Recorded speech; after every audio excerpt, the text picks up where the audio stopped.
Happy Saturday. Talking about how to talk yourself thin. How to talk yourself thin. I don't think there's any other way to do it, right? At the end of the day, what are we talking about? Talk yourself thin. We're talking about your internal dialogue, right? How you're thinking about things. And that's what this is all about, is really taking control of that process, because you're up in your head talking to yourself 24 hours a day, and what you're saying to yourself, how you're saying it, probably has the biggest impact on your weight of anything out of all of it, you know? So we talk about your mindset, and get the mindset proper. What we're really talking about here is right here. That's the vehicle, right? That's how you're communicating to yourself, is you're using this internal dialogue. Probably the biggest impact, because you say something and then you visualize it, and that gives you a feeling, and so much of that's driving the whole process. So again, as usual, I always say this, but we'll take a step back from our weight loss. So much of it's kind of going meta, kind of floating over ourselves, looking at our weight loss from a different angle. And if you start to pay attention to your internal dialogue, which is something you probably never think about, okay, it's one of those things that it's like it's there, and you're kind of know you talk to yourself, but no one really talks about this. I don't know how. This should be a class in school, in my opinion, because hypnotists always say you are your own best or worst hypnotist, simply because of what you're saying inside your head, because you're in there talking to yourself constantly. And when it comes to weight loss, that internal dialogue you have most likely is extremely negative, probably, and so we got to change that. That's simple. Because if you're in your head, and this is what you're doing, I'm going to describe what you're doing. I never met you. How do I know what you're saying inside your head? Right. Because I've done over 5,000 weight loss sessions, private weight loss coaching sessions, and I know what people say inside their head, and it's just destroying them, So you got to recognize this first. That's the first step, is becoming aware of it, and you're probably extremely negative to yourself, so what typically happens, I'll give you the typical scenario. Someone says, I want to lose weight, and they start doing something, but whatever plan, doesn't matter. Doesn't matter. Weight Watchers, keto, intermittent fasting, it does not matter. They start doing some actions to start losing weight. And at some point, they're going to make a mistake, most likely. Right. And it could be something little, the person, it's not unusual for someone, average Americans consuming 2,700 calories a day. Average diet's telling you cut down to 1,200. Okay. So say someone does that. They're usually eating 2,700 calories. They cut down to 12. And the second day they eat 1,500 calories, right? And now this voice in their head says, oh my God, what are you doing? You're never going to do this. You don't even care. Look at you. Here we go again, screwing up already. It's only been 3 days and here you go, right? And so if you have this kind of languaging inside your head, if this is how you're talking to yourself, it's good luck, right? Good luck, and you do this. I know you do this because on some level, you think like the harder you are on yourself, that the better you're going to do. Like, you're going to force yourself. You need to crack the whip to get yourself to do the right stuff. Right. So there's a reason why you're doing it. You're not a crazy person, you internalize this very intense voice to try and force you to do it. But how's it working? You know what I mean? Like, that's what the point of this is here. I'll give you some suggestions how to fix it. We'll get there. But the first step is you to take a step back and say, yeah, are you doing this? Are you really beating yourself up constantly to lose weight? Are you really mean to yourself inside your head? I know you are. Come on, let's be honest. And if you are, I know you think it's like, because you would never talk to anyone else like that, most likely, right? Other people in your life, friends, family, people you care about, if they try and lose weight and they're struggling a little bit, you don't talk to them like that, right? You're not like, oh yeah, you don't care. You're not going to do it. You're not doing that to them. What you're doing is you're way more supportive, And so in yourself, though, you're way harder. And you think that being hard on yourself is going to get you the results you want. And so this is your chance to take a step back and say, is that working for you? Because if you think it's working, then keep doing it. Great. You know what I mean? Like great. If whatever's working, there's no right or wrong. It's only what works for you. Fine. But most people I see, they're so hard on themselves. Why do I keep overeating? I'll get to that. They're so hard on themselves, and they're just addicted to it. They get shit results, but they're just addicted to that path, And so I think what you want to do is recognize that you need to change the way you're talking to yourself. I would say that's the ground floor, right? In my world, the mindset is the foundational piece of all of it. Mindset, lifestyle, eating, it's like a triangle, because it's all built on itself. And the biggest foundational piece is that mindset piece. And one of the biggest mindset pieces is how you're talking to yourself. Okay. And so, that's what we want to start recognizing. And you got to recognize it first, because it's one of those funny things, the internal dialogue, that it's there, constantly, but it's there constantly. So you don't see it. You don't notice it. No one really talks about it.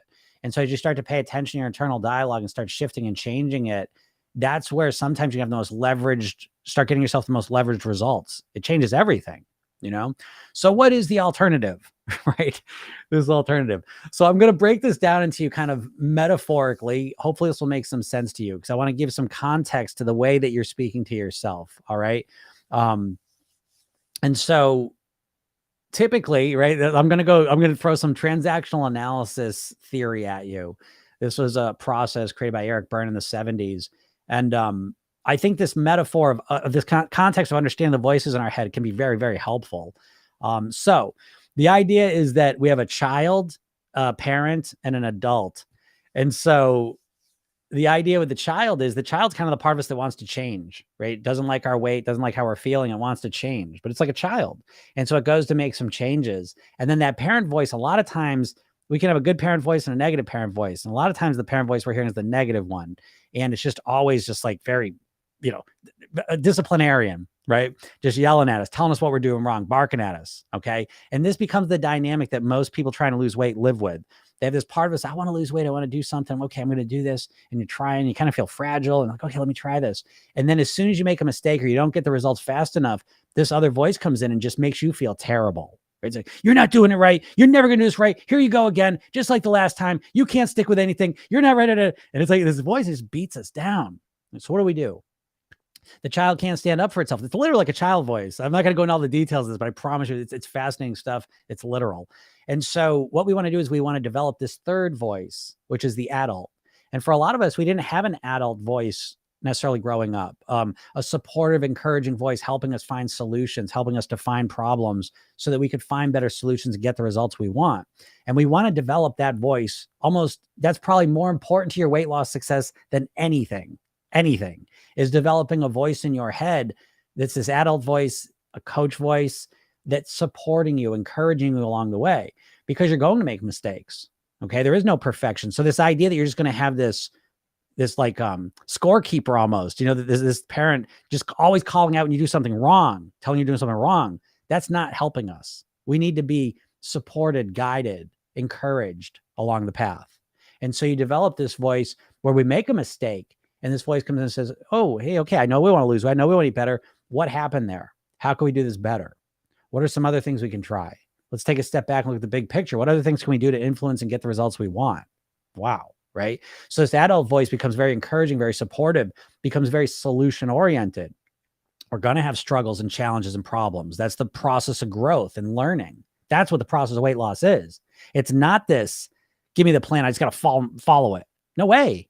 It's a complete transformation from the inside out into becoming a different version of yourself. It's learning, it's growth, it's evolution. And so through that process, you're going to hit walls, you're going to struggle, you're going to hit plateaus, dips, all the rest of it.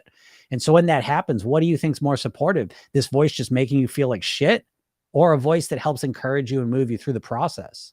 I think the answer is obvious, and certainly I've seen the results play out a lot better when you use that type of voice. You need that sort of encouragement and support along this process. You don't know what to do. You know how to behave in a technical sense. I should eat less calories. I should do this. I should do that. Great. But knowing something and being able to get yourself to do it are two totally different things. And so really your weight loss and weight mastery ultimately come down to a process of reinforcement, learning, growth, evolution. And that's a process that takes time. And so once you recognize that, then we say, what voice in my head is going to help me the most? The one that makes me feel horrible and yells at me, makes me feel bad when I make mistakes?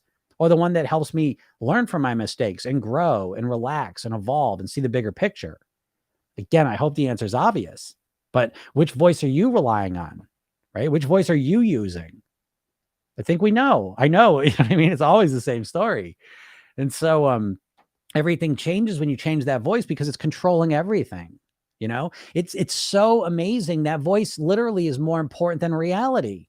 Okay. Because how many times have I talked to someone who's lost 10, 20, 30 pounds and it's not enough, or they did it, but now they're getting a little wobbly. I had a tough weekend and now it feels like everything's blown. Right. So the reality is, look at you. I just did a call like this. 6 weeks, this person was doing really clean keto intermittent fasting. Now they're getting a little wobbly. right? So instead of feeling like, oh, okay, look at me, 6 weeks, great job. What can I double down on? Okay, it's okay. It's a weekend. That's normal. You know, it can't be perfect all the time. Instead of that, the voice comes in, here we go again. Here we go. You did 6 weeks, but now, do you know what I mean? It'll make you feel like shit.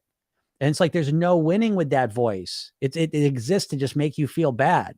You see? So if you think that that voice is going to be the voice that's going to champion your success, it hasn't so far.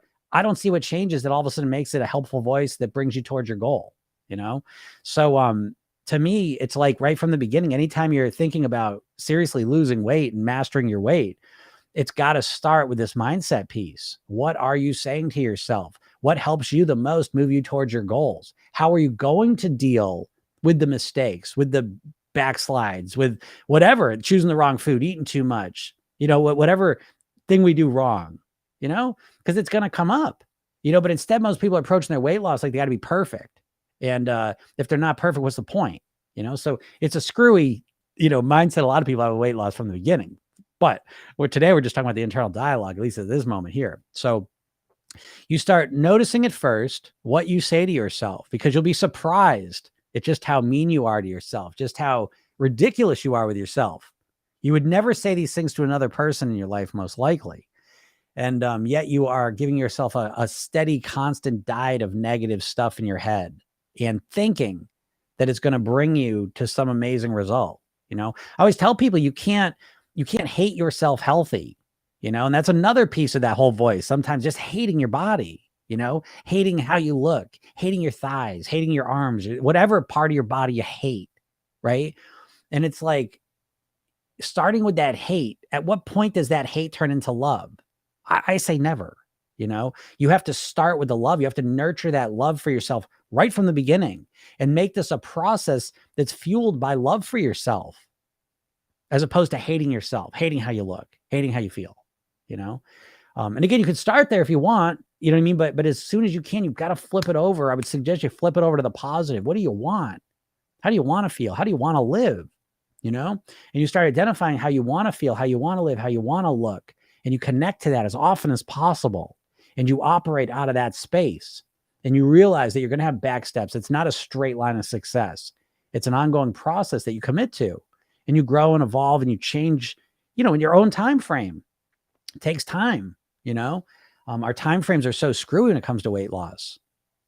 I was just in a video on this. It's like, you know, if you think about like being a bodybuilder, like if you decided tomorrow you want to be a bodybuilder, you know, but just intuitively, your time frame is so much more accurate, right? It's long. You're not thinking like, oh, I'm going to work out for a month and let's see what happens, right? You just intuitively and naturally have a longer time frame of bodybuilding because that's normal and natural. When it comes to your weight loss time frame, you have to understand that it's been co-opted by all the diets. You've seen millions of diet ads in your life. They're always focusing on how fast you can lose the weight. So when it comes to weight loss, you have this artificially short time period you think in, and it ruins so much. It makes it so hard to succeed because it sets you up to think, well, if I don't lose 2 pounds a week, then I'm doing something wrong. It's not worth it. I can't lose the weight then, you know? And we set up these strange arbitrary measurements that aren't real. And it just makes it so much harder. And then when we don't act perfect, when we don't get the perfect results, again, that's just red meat for that voice, that freaking voice in our head that can be so negative. Yeah, that voice, I'm telling you, is the main thing keeping you overweight, you know? Because here's a reframe, you know, it's like, I know you want to lose weight. I know you want to be healthier, right? And so it's like you go and take some steps to make that happen. And you screw up, you mess up. That's just so normal. Like anything in your life that you're going to learn a new skill about, you're going to make mistakes. And so it's like, well, what are you going to do when that happens? You know, it's like, oh, there you go again. I knew you can. That's the voice. I always picture it like that. You know, it's like, I knew you wouldn't do it. Yeah. So Martha says, yeah, wow, mine was talking to me yesterday. Right. That's what I'm saying. And the voice, it never stops. I work with a client. I said, we gave it a name and everything, but I said, what weight would you have to get to for that voice to stop? And she thought about it because they would never stop. I said, exactly. That voice never has a kind word. It's never satisfied. You know what I mean? Like its whole existence is to make us feel like shit. And it sucks. You know what I mean? This is why I say, like, I was talking to people about like this inside out weight loss, you know, because the outside in doesn't make it doesn't fix everything. I'll give you the most extreme example of what I'm talking about. I certified a coach and she was a competitive bodybuilder. Okay. So she would get, as a woman, into the single digits of body fat, which for a woman is very difficult. And so I would say, geez, what was it like that moment when just about to compete? You're at your absolute most perfect condition you could be in. I said, what does that feel like? Was it just like a relief? It's like, wow, it's just feeling amazing. No. She goes, I just found more granular things to feel bad about and beat myself up about. Do you see what I mean? It's a process that can never be satisfied. That's what I'm trying to tell you, So recognize that now, because it is that voice that's probably sabotaging you more than anything. You can't even get started with anything because the second you make a mistake or it's hard or you're not getting the results fast enough, it's making you feel bad, And so it's so hard with that voice. And it's so much easier when you have that positive voice. You see? So it's like, if this is not a part of your weight loss plan, I don't even know what you're doing. You got to at least pay attention. I know you haven't thought about this. No one thinks about this, but it's like, if you think you're going to have this voice in your head just whipping you into shape, it ain't going to work. It's not going to work. You make so much sense. Geez, I needed to hear this. Thank you. I'm going to Good Talk. All right, Martha, that's what I'm talking about. Now, let me help you out with a good talk. This is so much of what I work with my clients on, but one of the easiest ways to experience this good talk in a pretty powerful way, in an easy way, is to go listen to the hypnosis session. Go to my bio. I put a click there. It's a free hypnosis session. Go listen to it, because that's what the hypnosis is. It's relaxing you. Okay. So there's benefits to that. But then there's these positive suggestions put in your mind, new ways. It's almost like language tapes, right? For you to have a better, more positive internal dialogue, so that you have this nice, helpful voice, which you can take that a step further if you want. This is something, again, I work with my clients on, but I'll share it with you. It might make sense, even if I'll explain all of it. But sometimes you can install voices, right? So I had a client, I said, well, who's a positive, person? And it doesn't have to be someone necessarily. Hey, to be honest, a lot of us don't know someone who's really positive and encouraging. Okay. Love this. And the meditation really does work. Yeah, that's awesome. Yeah. Agent 911. That's cool. I like that name. So I said, what's a voice? Who's someone? So it doesn't have to be someone Oh, thanks for the roses. Look at that. Nice. Thank you. And he goes, oh, Jimmy Stewart, right? So he grew up, and Jimmy Stewart was kind of that guy, right? He's like, he just seems like an awesome guy. He seems supportive, encouraging, all that stuff, right? And so he's like, what if you had that voice in your head? Right. And then like, we get to a call. It's like, how was your week? Wasn't too great. Okay. If Jimmy Stewart was in your head, what would he say to you? Do you see what I'm saying? It's almost like, it's kind of going with it. So how do we change our internal dialogue? One of the questions I always ask people, this is one of the core mantras. I love this one, is what would the thin me do?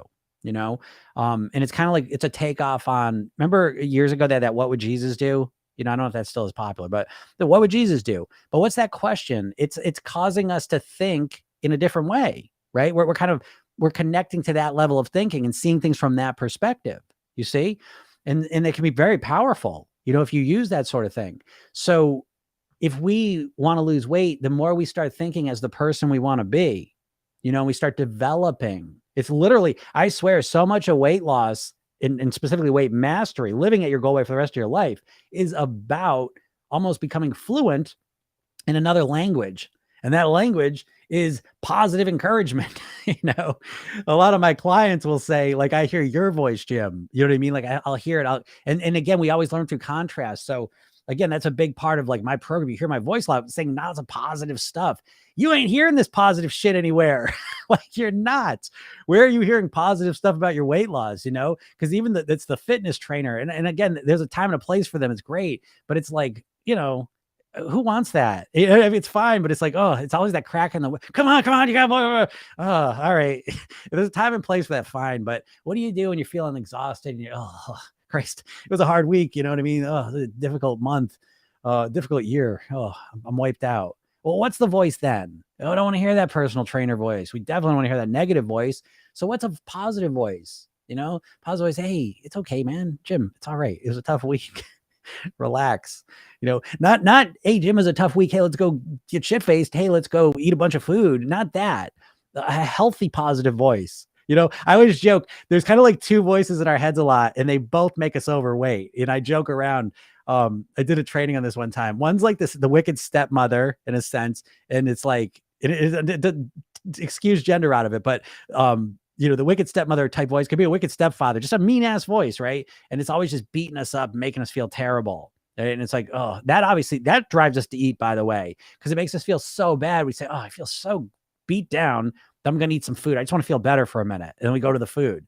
But the other voice that can be more positive is like the grandmothery voice. I always think of this one, right? And so it's like, oh, you had a hard week, Jim. Why don't you eat some cookies? You deserve it. This week was why don't you have some cookies, have some of this? So it's like you can get it from both sides. You know what I mean? And so those aren't really the best voices. We want to develop this voice. It's like, Jimmy, you had a hard week. It's okay, man. Relax. Next week's gonna get better. What can we learn from this week? And what can we do to make next week better? What's going to help you kind of improve right now?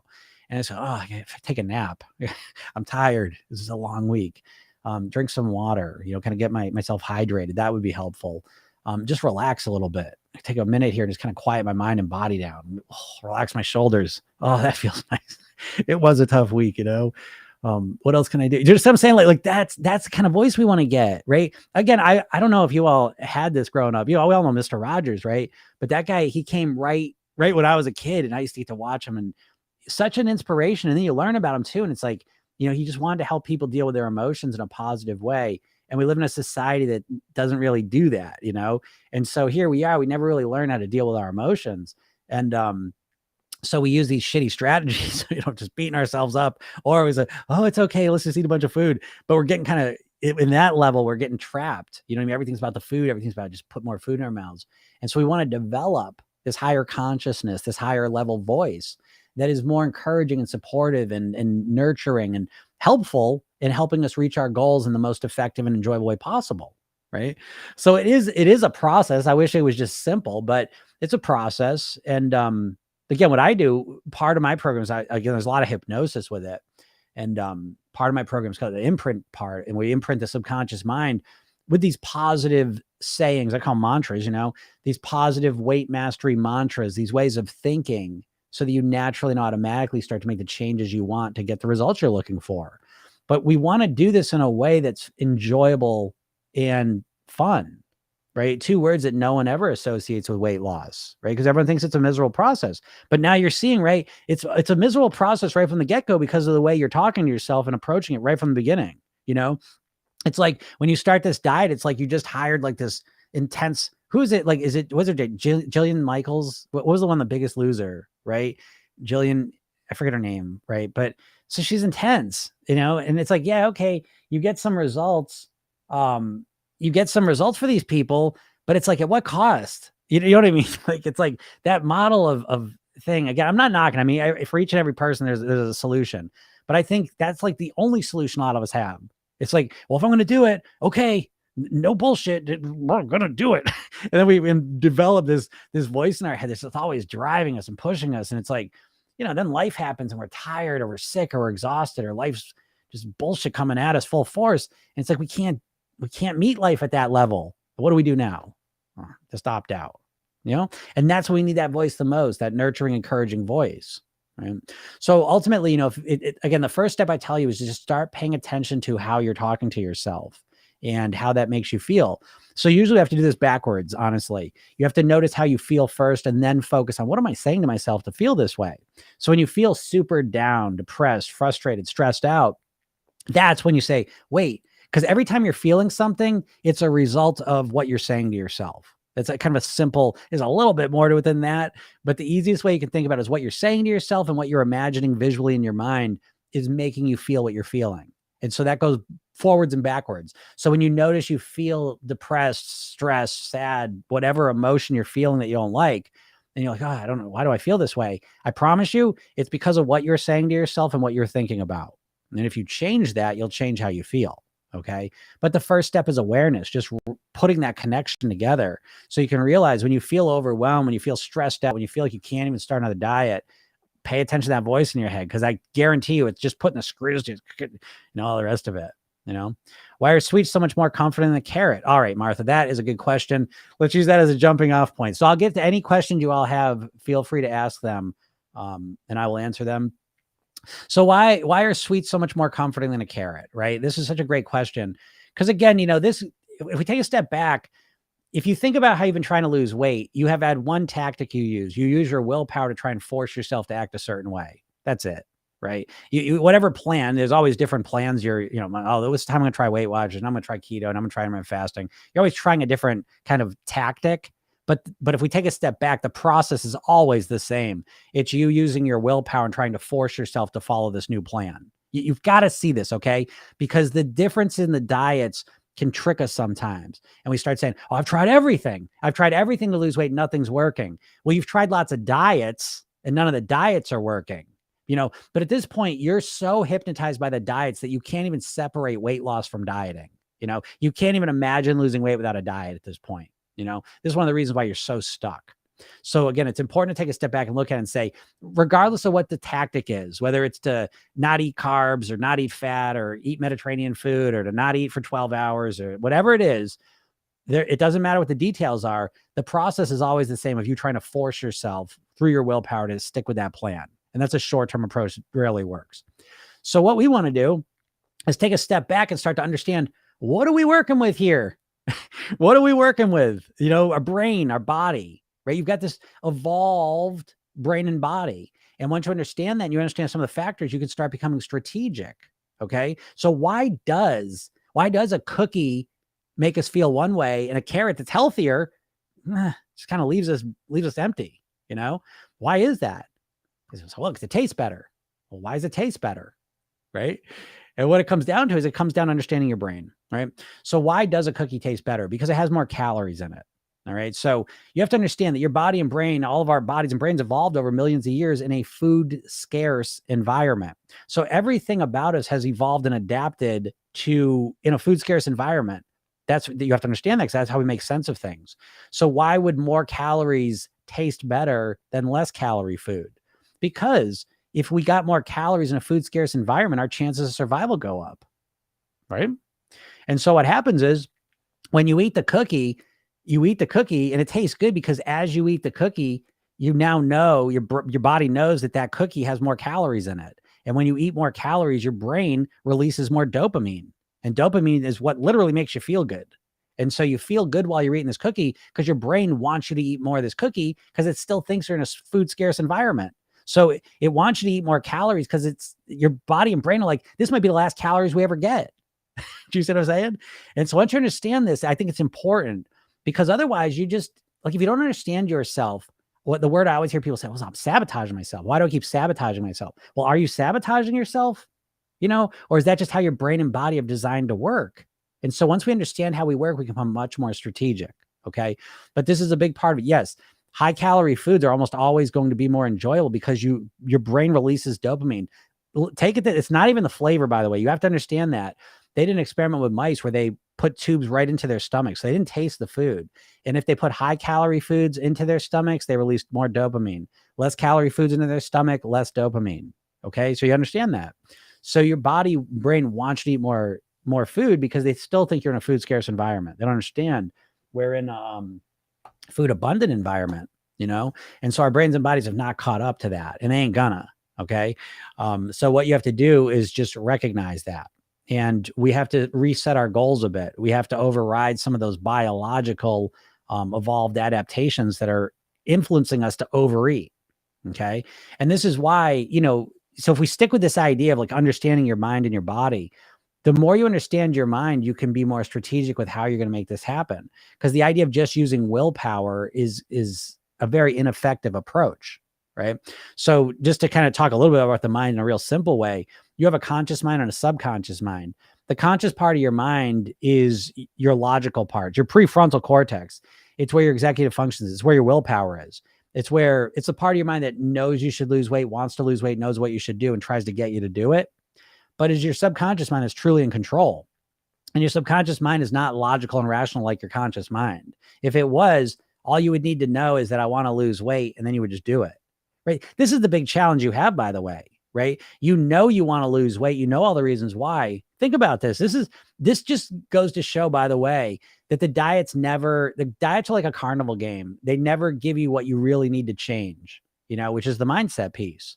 And so, this conscious subconscious understanding is really, really important. If your subconscious mind was like your conscious mind, you would know that it was good for you and you would just do it. Because how do you explain that you want to lose weight so badly? Right. I talk to people all the time that say, on these lives all the time, I say, how long have you been trying to lose weight for? 10, 20, 30, 40 years. Okay. And so it's like 30 years in and you still know as little about how to actually lose weight as you did before you started your first diet. Like that should be a huge red flag that the strategy you're using to try and lose weight, it doesn't work. However, you keep trying it. I mean, how many times have you tried the same diet over and over again? It doesn't work, right? And so you're never actually learning the nuts and bolts of how to manage your mind, your behaviors, your thinking, and ultimately your weight. And so if you take a more strategic approach to this and you learn some of the nuts and bolts of what you're working with, it makes the whole process a lot easier, but most people have no idea about this stuff. Never think about this. They're just obsessed with tactics, just want fast weight loss. I'll just force myself to do it, and it doesn't work. It doesn't work. I mean, 70% of the population is obese or overweight at this point in America. 70%. That's nuts, right? We have 50 years of dieting. We've got more medical, whatever you call it, care than we've ever had. How can 70% of the population be overweight? If I've been overeating for years, isn't it so hard to switch gears and stop doing this bad habit? Well, that's a great question. And this goes back to the dieting mindset, that it's like the dieting mindset, there's so many bad things about it, but one of the worst ones is this all or nothing mindset, right? So someone goes, I've been overeating for years. I've had crappy eating patterns and habits for years, decades. Isn't it hard to just stop it? Yeah, it's wicked hard to just stop it. Well, so what do I do then? Right? And I don't know if you can come up with the answer I'm going to tell you in a second, but it just proves that, I mean, literally when it comes to your weight, you're literally in a state of a trance, a state of hypnosis, which is to say you're not using your logical mind, right? Because you're so all or nothing. But I've been overeating for so many years. How do I just stop it? You don't just stop it. You systematically work to change it. It is hard to change all of it. You can change all your bad habits. Now, again, I'm not making fun of you because this is the dieting mindset, right? What do you do on a diet? Because here it comes, right? And so this Monday is a big one, right? Here comes March. Here comes Monday, right? And it's all or nothing mentality keeps you trapped, right? Because here's the dieting thing. And notice this is every diet, regardless of what the philosophy is. This is the diet mentality that I was saying this before. The average American's eating 2,700 calories a day, average. Okay. And they start the diet on Monday. And what are they doing? They're cutting their calories to 1,500 calories, usually 50 to 65%. Day one, I'm just going to cut all my calories down by half, 60%. And then I'm going to maintain that cut all the way to my goal weight. That's the plan. Yeah. Good luck. Good luck with that plan. Let's see how your plan of perfection works. Sounds great. Sounds great on paper, I guess. How's it worked last 20 times you tried it? Oh, it didn't last long? Okay, well, maybe this time will be different somehow. Why? That's a good question, I guess. Why would it be different? Why would it be different? It's just, you know what I mean? You're in this state of trance. You just keep doing it. Oh, no, this time I'm really going to do it. Okay, let's see. Let me know. I don't know. 95% of people on a diet can't keep the weight off. So you ain't alone. It's not just you, right? Don't think it's you. I always say this to people. It bums me out. I did that and I gained it all back and more, and I still never learned. Yeah, listen, I'm not. I don't want to sound like I'm being aggressive or condescending here. I'm speaking to the diets, and I'm trying to snap you out of it. Again, as a hypnotist, I always thought I was going to hypnotize people to lose weight. I didn't realize I was going to wake them up. You're literally in a trance from the diets, and the diets don't want you to lose weight. Weight Watchers was owned by Heinz. Jenny Craig was owned by Nestle. The company that owns Atkins Food Products is owned by the same company that owns Cinnabon and Auntie Anne's Pretzels. The company that owns Slim Fast is the same company that owns Ben and Jerry's ice cream. These companies don't want you to lose weight. They want to bullshit your mind up with dumb ideas so that you can never lose the weight and you keep eating more of their shitty food. When they buy Program Yourself, when they buy my program and put it out to the world, then I'll take all that back, right? But they feed all these different diets out so they confuse you. And the diets never get you the core things you need to lose weight. Number one, you need a better mindset. You've got to upgrade your mindset. I would suggest don't ever start a diet again until you start changing your mindset. That's me telling you that right now. You're wasting your time. How many more times are you going to try it? You know, Jesus, it's like we have this saying, right? The definition of insanity is doing the same thing, expecting a different result. And here you are, you know? So here I'm trying to tell you this, right? Because I want you to wake you up. You can't lose weight in a trance. You can't lose weight in this diet trance. What you can do is keep doing the same thing over and over, you know? So there's a better way, you know what I mean? And that's what bums me out. And that's why I get on here and do all these lives and say this stuff for free, because, you know, I know you're sitting there saying, oh, I've tried everything and I can't lose weight. There's something wrong with me. There's nothing wrong with you. You're just trying to follow a horseshit strategy. Dieting doesn't work for anyone. Do you know anyone who's lost weight long-term on a diet? When your friend tells you they're going to go on a diet and start losing weight, do you ever believe that they're going to do it? Do you know what I mean? Like the signals are all around us. We're not getting the message. You know what I mean? We're not hearing it because we're in a trance. So wake up. The dieting short-term approach, all or nothing, doesn't work. You know, you take one bad food or habit out of your life one at a time, 50 pounds down in 3 years. Denise, there you go. Right? Listen to Denise, everyone. Right? That's not me, that's Denise. There it is. Right? And that's what I say. You know, listen, I came up with all this thing because I began speaking with people that had lost weight and kept it off for long periods of time. And I began to interview them and ask them what's going on.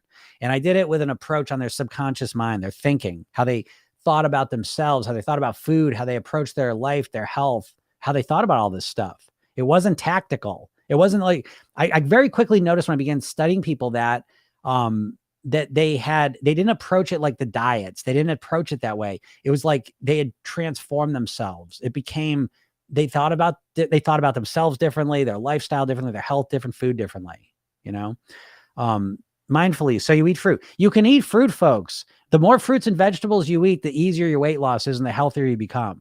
Okay. Again, that's the keto thing. You know what I mean? Or it's like the fructose thing was, oh, can't eat any fructose. No, yes, you can. Fructose is totally different than high fructose corn syrup. You know, again, these diets are out there strategically. I think they're nefarious. Some of them are okay, but I think a lot of them have nefarious beginnings and they're just out there to confuse your mind and mess you up. I really believe that. And so we don't even know what to do anymore, you know? And these food companies are just like the cigarette companies back in the 60s and 70s. They knew the information. They knew the studies that their products were causing death and cancer and all the rest of it. And they sat on those and they flooded the zone with all sorts of conflicting information to confuse people. And I think that's exactly where we are with the food right now, where you get it and you're like, you want to lose weight? You don't even know what to do because the diets and the food companies are the exact same companies and they're confusing all of us. And because a confused mind is a stuck mind, you know? And so we don't even know what to eat. When you get to the point where you don't know if a vegetable or fruit is good to eat, that's when you know you're in trouble. Okay. I am woke. Only changing your mindset works. Doctor prescribed cholesterol and Wegovy. I changed my mind. Yeah. I like to eat an apple every day and was told if I don't stop fruit, I will never lose the weight. Yeah, I don't even understand that at all. I don't understand the idea of not eating a fruit to lose weight. You know, and I know I'm not blind. Because I know I've talked to people that say, well, I shouldn't eat vegetables. It's carbs. You know what I mean? And that's what I'm saying. Like we lose our minds when it comes to weight loss, like literally lose our minds. We're not thinking clearly, you know, with the weight loss. And so, you know, I'll make it real simple for you. What you want to do is eat more fiber. Okay. If you start eating more fiber, because I know you're not eating enough fiber. And I'm not talking about Metamucil. I'm not talking about anything out of a container. I'm talking about the fiber in fruits, vegetables, greens, beans. You start eating more of those 4 things into your diet, you'll start losing weight. Fiber is the number one thing that's been stripped of our modern day diet because fiber doesn't process well. The biggest shift in our eating as human beings has been the removal of fiber. And so why can you eat fructose, right? Because I know that there's books out there now that say fructose is the problem. And it is, but it's high fructose corn syrup. You know what I mean? Like it's sugar. You may not know this. Table sugar is called sucrose. And sucrose is half glucose, half fructose. Okay. So when you read these books that say fructose is the problem, our brains go, oh, that's fruit. No, the fruit's not the problem because the fructose that's in fruit is binded to fiber. So the fructose that's in fruit is absorbed slower. And a lot of it's not absorbed, not a lot of it, but some of it's not absorbed at all. Okay. That fructose is fine. The fructose is the problem, is the fructose in sugar and high fructose corn syrup that is spiking. It's absorbed instantly. There's no fiber. There's nothing slowing it down. It's a powder and it's absorbed instantly, spikes our blood sugar, and it goes right to our liver and overwhelms the liver. Oh, thank you, Martha. And so again, I know you're confused about the eating, and that's not unintentional. Again, I always reference, you have to think of these food companies now like the cigarette companies.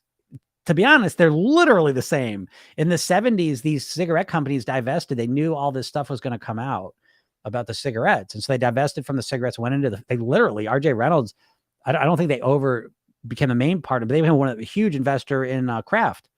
And so they brought their ability to make hyper addictive foods and their marketing to the food industry.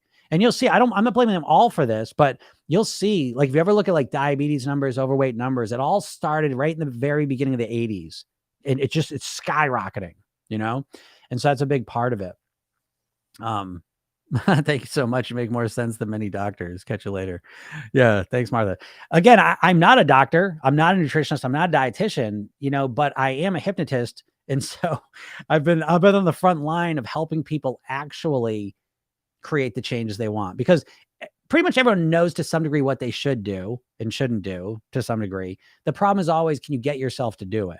And there's very few people kind of working on that line. Like, how do you actually get yourself to do the things you should, And that's where I've been at. And part of that is understanding what's going on in a simple way, that also leads to behavioral shifts.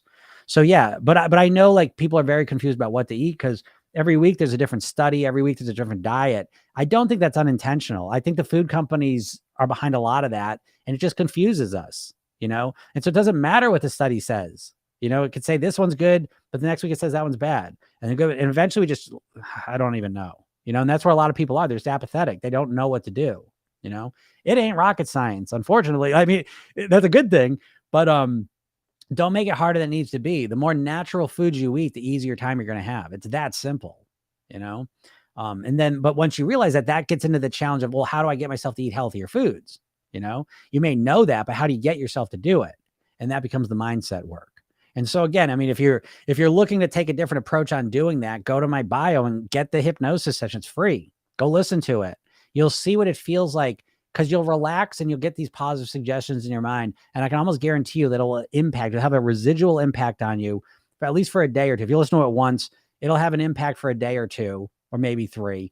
And you'll feel it. You'll experience that. So again, I'm not saying that session's going to make you thin. That's not how hypnosis works.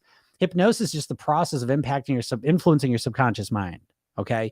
So it's a process, but you'll experience it and you'll get to see what it feels like, and then if it works, listen to it more times, it'll stick with you. And then after you opt in for that session, there's a training I put up there, 3 steps to master your weight. Watch it. Let me give you a new structure and paradigm for how to master your weight once and for all. You don't have it right now. Okay. And so, you think you know what to do to lose weight, but you don't. It's kind of that simple. What if you allow yourself a piece of chocolate cake one time on the weekend, but eat clean all week? Yeah, then you probably lose weight and be really happy. That's what I do. I do a 5-day clean, 2 days pleasure. Now I know people say, oh, can you lose weight doing that? Well, of course you can. If you like shit 7 days a week and all of a sudden you start eating good 5 days a week and the other 2 you leave alone, well, of course you're going to lose weight. You may not lose it as fast as if you ate clean for 7 days, but you're not going to eat clean for 7 days for long. So there you go. I just made a video, by the way. You should watch it mindfully. I think it's the last video I put up. I'd watch it if I were you, but it's literally about that, how to structure your eating. Does hypnosis wear off? Do you have to continue it for months, years? Yeah, good question, Farm Girl. My experience has been that hypnosis, I think, is best used as a supplement when it comes to weight loss. Some things are very, like if I work with phobias, I can fix a phobia in just minutes and it's good forever. Okay. Unless they run into a phobic situation again. But weight loss is a complex thing, because it really is like a managed addiction, right? It's like, listen, why is there a weight issue? Well, a big part of it is because we're addicted to food, right? These foods are like drugs, literally. right? When they look to create foods, I just made a video on this one. You think like the foods you like, these processed foods, you imagine in your mind like a bunch of chefs in a kitchen working on different recipes to find the best one. It's like you have to wipe that out of your mind. These foods are made in laboratories. And just to drive the point home, like when they want to make a really good ice cream, they put people into an fMRI machine so it scans their brain in real time, and they drip different ice cream solutions onto their tongue and see which one lights up the pleasure centers of the brain the most. You know what I mean? They're looking for what they call a bliss point. And so it's very much, again, if you've never watched The Insider, it was all about the cigarettes and the whistleblower who kind of really let them know what they were doing. Because what was the big problem? The cigarettes were trying to make their products as addictive as possible. That's what the food companies are trying to do with the food. Do you see what I'm saying? So it's like, it's a managed addiction somewhat. And so hypnosis, in my opinion, you have to learn how to hypnotize yourself. That's the main part of my program, is it's program yourself thin technique. And it's a hypnotic technique you use at night on yourself. It takes a minute. It's quick, but you have to learn how to program your own subconscious mind, because this process, you can't just like listen to a session. Because I like when I first started my office, I would hypnotize people and I would see them, they'd changed, but then I'd send them out in the world and they'd come back a week later and be like, they'd change back. And I said, what the hell happened? And I realized, people don't live in a vacuum. You don't live in a vacuum. You're constantly have hypnotic messages. Every single food ad you see is a hypnosis session. Every single food ad you see, they're trying to make you feel an emotion and they're trying to attach it to their food. You see? So you have to learn about this process and take control of it and be able to influence your own subconscious mind and recognize when someone else is trying to influence your subconscious mind so you can defend it or reprogram it back the way you want it to. And this way you start to take control of it. But now it becomes fun though, because now it's very strategic. It's a process that you're always working on and it never ends, which shouldn't be a bummer. It's a never ending process. Like I've been doing this for 30 years personally. I dropped 50 pounds and I've kept it off. One little blip 10 years ago. But other than that, it's been the same weight, because I've learned how to program my subconscious mind. I've learned how to influence my behaviors in a very dramatic way. But I always got to tweak it, because there's always different things happening. My daughter gets a job at a chocolate store, right? Okay. New reality here. I got to manage it. You know what I mean? Like, so there's always like little things that are happening. I'm not scared of it. You know what I mean? I'm not worried about it, because I can do this, Oh, you've helped me so much. Thank you. You're welcome. That's why I do this. Again, my mission in life is to help as many people as possible live at their goal weight. And so that's why I do this. So what if you think you're addicted to chocolate? How do you manage that with hypnosis? Okay. So hypnosis is just the process of influencing your subconscious mind, right? So the first thing I'd say is, am I actually addicted to chocolate? And you may be. Okay. Some people are like addicted to it. Okay. So most foods I found people can manage them. Okay. Occasionally there are foods that just like almost like a cocaine addict. Like if they get some cocaine, they're just on a 3-day bender. Right. And so some foods are like that. Okay. And so a lot of times they're not though. So I always like to start, let me test this out. How addicted am I to chocolate? And a lot of the addictions we feel are because of our horrible diet mindset of how we're approaching dieting. Because most people want to lose weight. What they subconsciously think is they're just going to stop eating, and they're just going to have to deal with hunger a lot. And so that's a bad strategy, But yeah, what if you're addicted to chocolate? How do you manage that with hypnosis? Again, I can't give you like a simple answer, because it's more like, if you understand, paradigms are kind of the lenses we use to look at the world. And so when you think about like weight loss at this point, you think within a dieting paradigm. You think like weight loss and dieting are just one and the same in you. You can't think about losing weight without dieting, probably, right? And so you think about weight loss in this limited way. It's literally like a mental prison. It's got you locked in here. So when you think about weight loss, you think about short term. Okay, I just want to diet. I just want to lose the weight. Okay, what do I have to do? I just want to lose the weight. So you think there's a short term thing. We want to be perfect, get the fastest results, and we think in those terms. So a lot of times what gets you the best results is kind of taking a step back and realizing how you're thinking in a limited way and how there's a lot of other ways to think. So when it comes to chocolate, again, I don't know how I would use hypnosis is I would first ask the question, how do I want to feel about chocolate? Right? What would be the ideal amount of chocolate to eat? So I can't eat any chocolate. If I eat one piece of chocolate, I'll eat the whole box. And that's how it's always been. That's how it's always going to be. I can't eat chocolate. Okay. Then is the goal to never eat chocolate again? Yes, that's what I got to do. Okay. Then we're going to work on that. But for most people, the better answer is, how can I eat chocolate the most enjoyable way possible? Well, that would be if I could have the body I want, feel good about myself, and then enjoy chocolate sometimes too. Okay, cool. How can we do that? How many times a week? When do you want to do it? And we really orient around the chocolate, around the pleasure. Again, watch that last video I put up. I talk about this. And so, you see what I'm saying? So the hypnosis is different than you're thinking, because you think you have to go in a trance and it's going to change everything. It's an active process where, again, the hypnosis, it's all self-hypnosis, because you're in your head talking to yourself all the time. You saying, so for right now, for example, you're hypnotizing yourself saying, I'm addicted to chocolate. If I have one piece of chocolate, I eat all the chocolate. I'm addicted to chocolate. And you say that, and you've had experiences probably where that's true. You remember those experiences, you get locked into that hypnotic trance. I'm addicted to chocolate.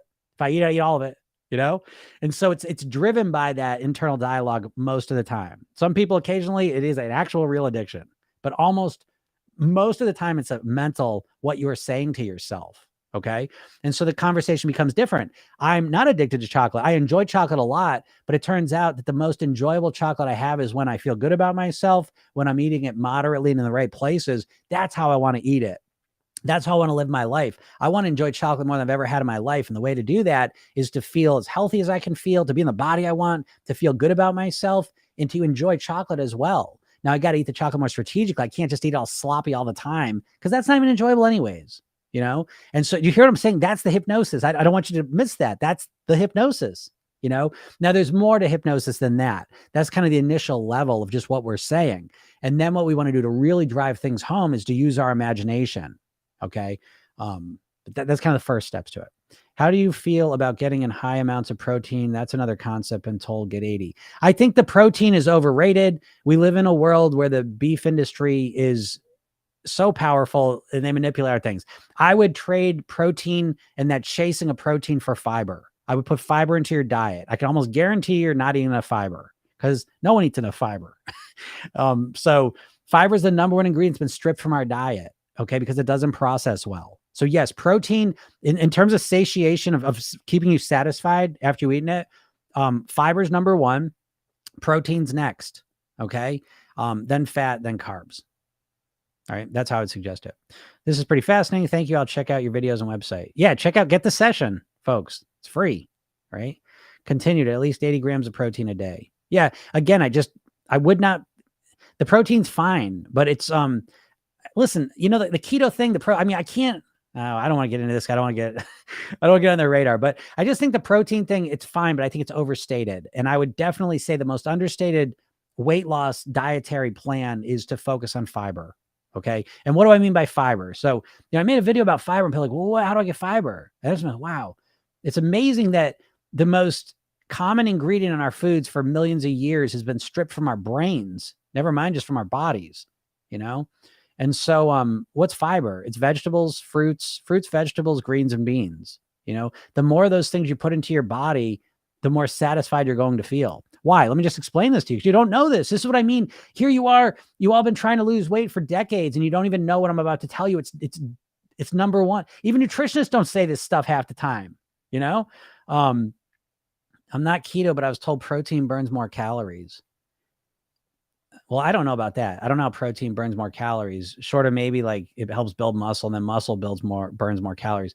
But here's the thing, right? So why is fiber the best thing? Okay. This is what I would put. If I were you, I'd focus on fiber. Okay.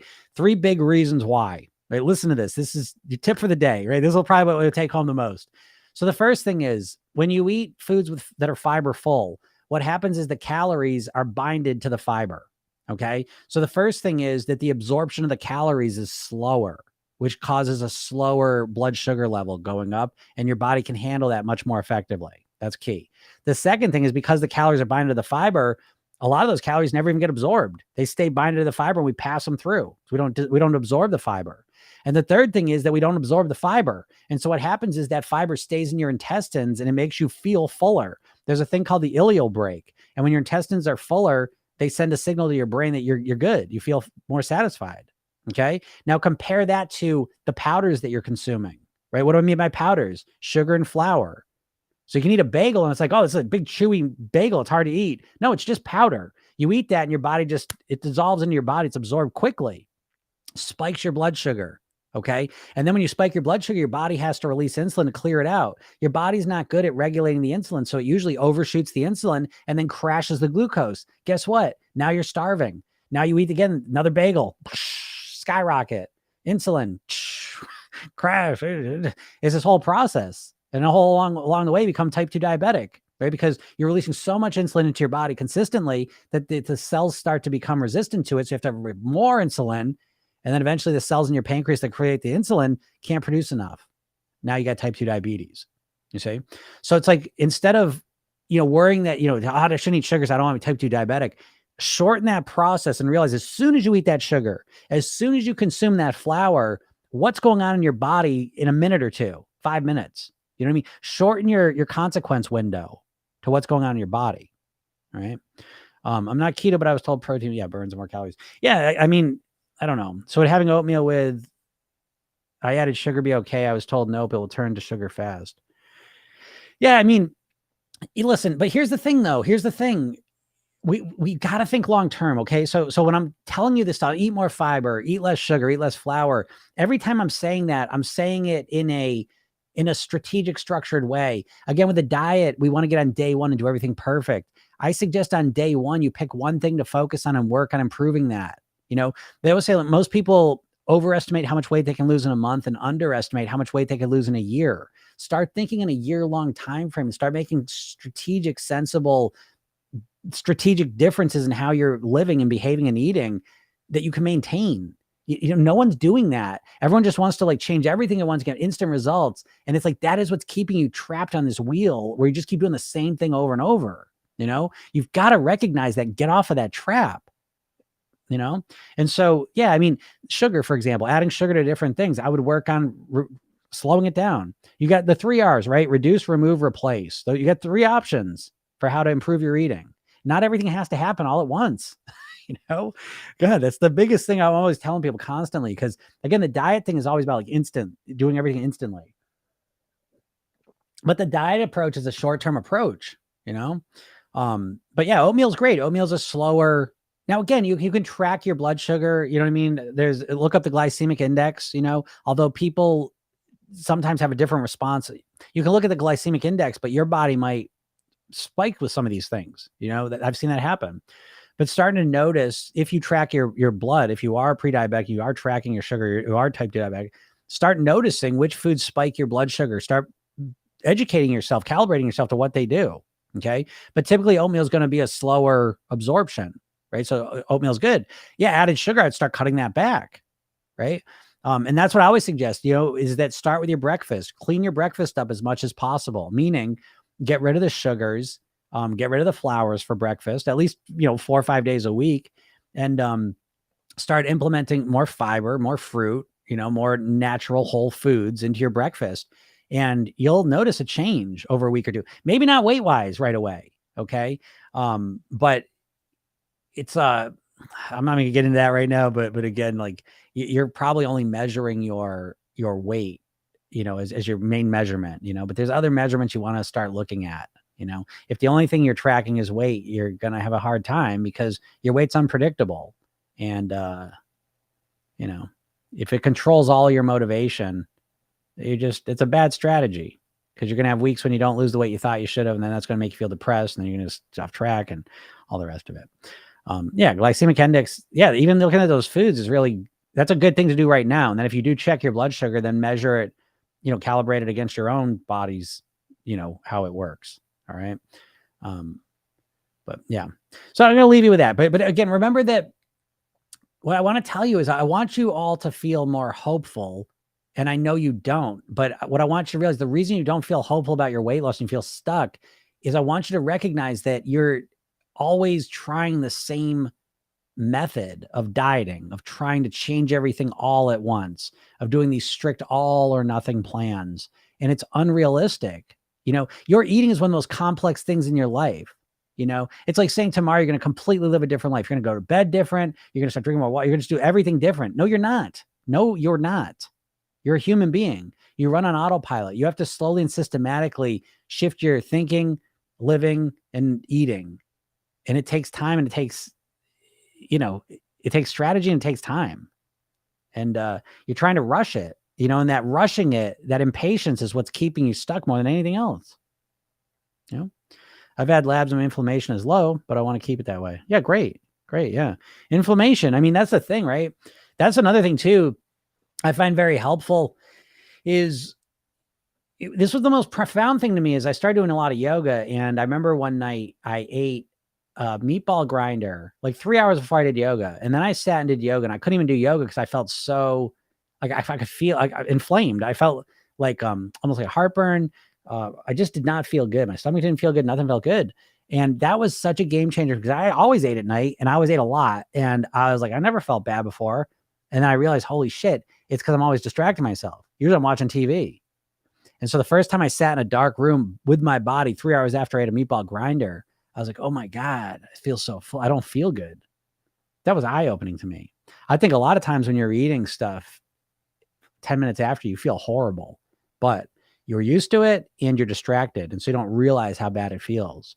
But the inflammation that we put into our body because of different foods, it's like, I always think like our cells are just, it's like that process I was saying, if you're consuming a lot of powders, flours, and sugar, you're just spiking your blood sugar. Blood sugar, like the glucose, too much glucose in your blood is inflammatory. It's too much. It's overwhelming. And then you release all this insulin. Too much insulin is inflammatory. So they call obesity an inflammation disease because it creates systemic inflammation in many ways, and so the cells get inflamed. Everything's getting inflamed.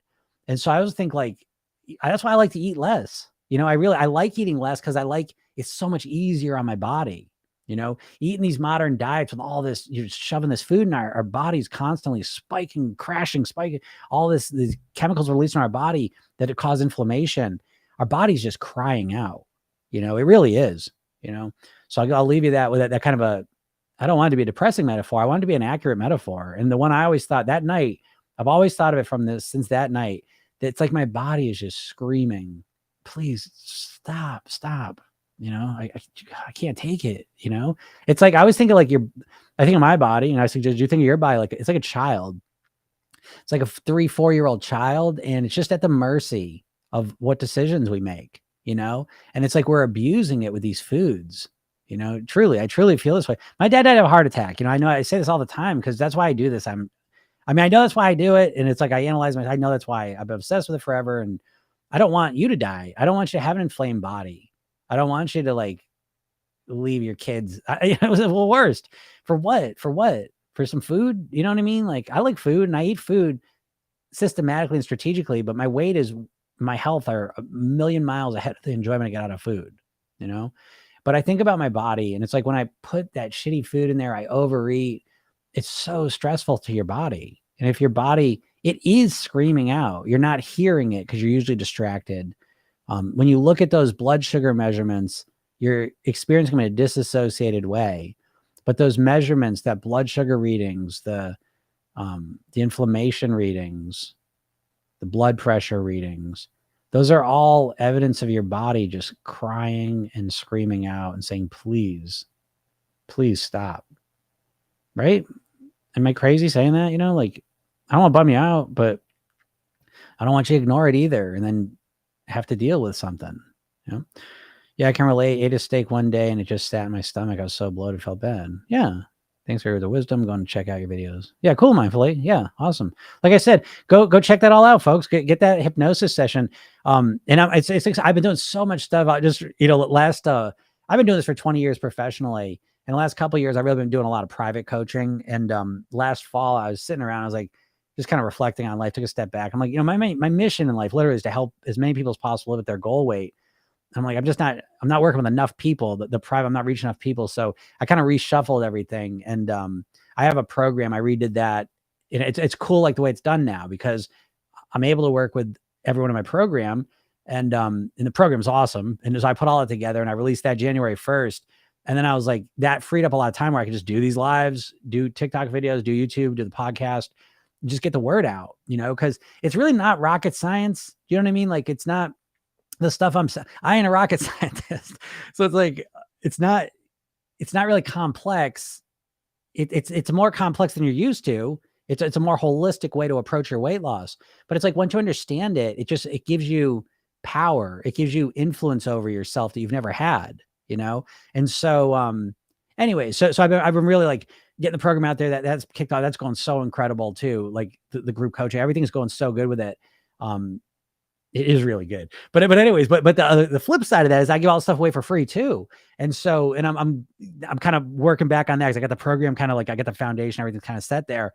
And so anyways, what I'm saying is go sign up for that hypnosis session, because that's the first step to kind of get in this world and just start seeing there's another way. It doesn't have to, the way you're doing it. I know you think you know how to lose weight. And I'm sitting here right now, I'm looking you dead in your eye, telling you don't know how to lose weight. If you're struggling to lose weight, it's because you don't know how to do it. That's the first step, is just accept, get out of the denial that you know what to do. You may know technically like what you should do behaviorally, but I promise you, and you know this, you don't know how to get yourself to do it consistently. Right. And that's my specialty. So go get that session and listen to it. It's like 12 minutes long, and you'll see it. You'll experience the impact of it. Okay. And then watch the training I put up there. And then every day I send you emails, encouraging, supportive trainings that help you systematically shift just forever. Listen, every day I send you these emails. They're awesome. Like I used to charge for it. It used to be a program. I just give them to you now, like I'm doing everything I can to help you. But you got to do your part. You got to take a little bit of action here. And it's not hard. It's like the sooner you do this, the sooner you start getting these ideas in your mind. And, each and every day, just read the email, and it starts to slowly and systematically kind of build up a new paradigm of how to master your weight. And I promise you can do it. You think you can't now but it's because you're only trying to diet. You don't even realize how stuck you are with your mindset. You don't realize it. And so by even just exposing yourself to the stuff that I'm giving you, you'll start to realize how you've been so trapped with your mindset. You don't realize it right now. And so we always learn through contrast. So as you start to get my paradigm, you expose yourself to that, you'll start to realize how trapped you are. And then you start to be able to grow and improve it. Okay. So you can do this. I promise, folks. Okay. And yes, I do have a program, but I set my business up last year. I was like the Robin Hood model. So it's like, yes, the people that want to do the coaching and want to take that level of action, cool. We work together. The whole thing's there. But it's like those people, I'm able, I support myself and I do well. I'm happy with all that. And the rest of it, I'm able to just, again, have hours a day where I just do this stuff, just free, give it out, and help people out. Love your stuff. Fell off track a bit last week. My car died, had to buy a new one, had to work. Yeah. Which, by the way, let me just, I've got to get out of here, but I want to just speak this real quick because I had a tough week. A couple of my clients had a tough week. Some had great weeks, right? But the ones that had a tough week, I want to just share this with you real quick, because this is what I'm talking about in terms of the paradigm shift, is that's life. That's why I say, like, you've got to, the first thing you want to do is shift your goal from weight loss, because you don't want to lose weight. You want to get to your goal weight and live the rest of your life there on near autopilot, right? That's a much more specific, accurate goal. And it's important to have these distinctions, because weight loss is just about being perfect so that we can lose weight. But there's going to be weeks when your car dies, when, you have to get your roof replaced, where your kids are off from school and they're there the whole week. And so life happens, and you can't always be perfect in losing weight. Sometimes you got to just deal with the bullshit of life and then recover and get back on track. Okay, Moni. So again, that's normal and natural. I don't want you to, it's not even like again, is it even falling off track? You know what I mean? It's not, because you're right back here. Do you know what I'm saying? I always say to people, there is no wagon. You want to get rid of that idea that there's a wagon that you're on or you're off, or you're on track, you're off track. And it's like, you want to get into the mindset of, I'm always on the wagon. Even if I just got my foot in there and I'm being dragged, I'm still always in the wagon. And maybe it's just drinking my water this week. It was a tough week, but at least I drank my water. Or it was a tough week, but at least I got the sleep, or whatever it may be. And so you always have something where you feel like you're on track. This is why I always say, get this idea in your mind. This is one of the core weight loss mantras that I help put into people with the hypnosis sessions, is consistency over intensity. Okay. So it's waking ourselves up from that diet trance. And instead of just thinking we have to be perfect for a little while, we want to start orienting ourselves to being consistent forever. That's what's going to get you the results that you actually want. Okay. And so, yeah, no problem. I fell off track this week. I mean, I wouldn't use that languaging, you know what I mean? That's not how I think of it, but it's like, I didn't have a great, it was a great week, but it wasn't as clean. My eating wasn't as clean and things weren't as clean because my kids had the week off, and which I love, but it was a very busy week and a lot of different things in it that aren't normally there. And so I was a bit more tired. I was worn out, you know what I mean? And so that's reflected in some of my eating and some of my behaviors, but I'm okay with it. I understand where it came from and I'm fine with it. That's life. Do you know what I'm saying? Like, I think sometimes if we deny that, we deny life itself. So there is no perfection. You know, there's some weeks when life's working with us and we can do really well. Everything's going great. And there's some weeks when life's going against us and you have to measure things like within context. You would grade yourself on a curve. If you have a challenging week where your car dies, all of a sudden that's like a bomb going off in the middle of your week. It blows up your schedule. There's stress, all this stuff you're doing. And of course it's going to impact your eating, you know? That's the way you put it. So true. Yeah, exactly, Moni. Right. So that's it. So we deal with it the most graceful way we can. And then we reflect on it and we say, okay, I get it. And we get back. Cause it's not the week that's going to define your weight. You see what I'm saying? I always say, like, you know, in politics, I say it's not the crime, it's the cover up. I always say with the weight loss, it's not the binge, it's what we do right after it. You know what I mean? It's rarely the one thing we do. It's what that one thing kind of leads to. And dieters are notoriously bad at that. They call it literally as a psychological effect. Look this up. It's called what the hell effect. It's specific to dieters. And as soon as they make a mistake, they go way off track, you know? And so we want to get out of that because life's always going to be these week to week. You know what I mean? Like there's good and bad weeks, you know? And they're going to impact us. We're not robots. We're just always going to eat the same way. So we want to just get rid of that now, because if we don't believe that, then we do have a week where the car dies and we had a bad week of eating and we say, oh, I blew it. I was doing so good. Now I blew it. No, you didn't blow shit. It was just a tough week. And that impacted how you ate. You know what I mean? Like, again, that goes to this idea. People, when they're dieting, they think of willpower as this non-physical thing that no matter what the situation is, no matter how hungry they are, no matter how stressful their week was, no matter how difficult things have been, they should be able to eat perfectly. And it's like, why? I don't know why people think that, you know, it's weird to me, but, so anyways, good job, Moni. You're back. And that's the main thing. As the more consistent you get with it all, that you're going to realize when you look back and say, wow, that's what made the biggest difference. You know, instead of trying to have, like, most people approach their weight loss like it's an endurance test of perfection. How long can I be perfect for? How long can I be perfect? Right. And that's very short term usually. So instead, I want to be like, how long I've been focused on this. You know, if I have a bad week, how quickly can I back on track? When I have a bad week, how long can I keep some things in place? Right. Thanks, Moni. I appreciate that. Sorry, everyone. Yeah, I'm going to get out of here. But again, if you have not gotten that hypnosis session and you haven't entered my world off of TikTok in the email thing, do it, because I got a lot of cool stuff coming as well. And I'm just going to send it through. Because again, in my world, right, I always say this phrase, action is rewarded. Action is rewarded. I say this because when it comes to weight loss, you've got to burn that into your brain, because you have to take the actions first and then the rewards come down the line unpredictably. So you have to get obsessed with the actions you're taking, knowing that as you consistently get focused and better and better and better with the actions, the results that you want, the rewards you want, start coming. But they don't come when you think they're going to come. They're unpredictable. They're sporadic, right? And so you got to get focused on taking action consistently. And so in my world, when you take action, you sign up for the session, when you do watch the trainings, when you do all this stuff, there's always little Easter eggs kind of putting you along the path, helping you out, right? Reinforcing that message. All right. And so, yeah, if you haven't gotten that session yet, you should do it. Okay. Because it's not just this session. There's a training that follows it. There's daily emails. And then there's a lot more special stuff coming up that I'm working on. So, all right, everyone, you guys are awesome. Have a great rest of your day. And I'll talk to y'all soon. Bye.